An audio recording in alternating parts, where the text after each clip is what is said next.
Story time. The lad decided to do the honorable thing and share his treat with Mother. Oh, story time. It was clear that a romance was blossoming between them. No! A romance lasting a lifetime. Story time. She stared at the gown and thought, yes, this is something my husband would wear. Story time. Sadly, only one cookie remained in the store. Sorry, boys. Daddy's getting that cookie. Story time. The man came to the bus stop every day to pick up hot chicks.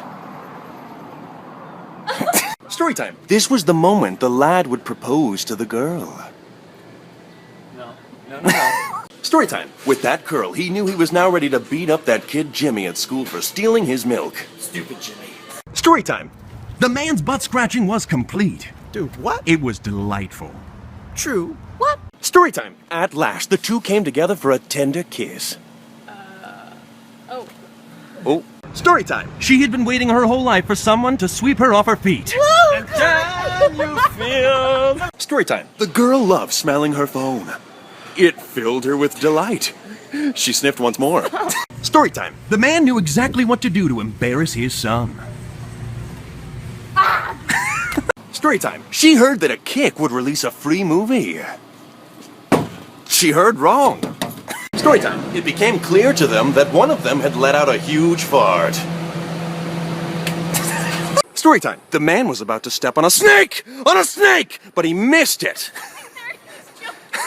Story time. He ripped into the bagel ravenously as if tearing into the carcass of a dead gazelle. Dude. Story time.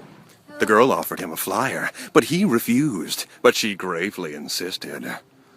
Story time. And that's when they became horribly lost. Are we lost? No. He lied. Stop it. Story time. The teacher slaved over the board. She stared at Thomas with a mighty rage. Story time. As he squeezed the melons, he pictured them as the hearts of his enemies. Story time. She then discovered a booger residing in her nose. It would never be removed. Story time. The store clerk believed he had put the wrong cans on the shelf. But he was right all along. Story time. He looked out at the field of beheaded warriors, and in his hands he held the head of the Pumpkin King. He had won.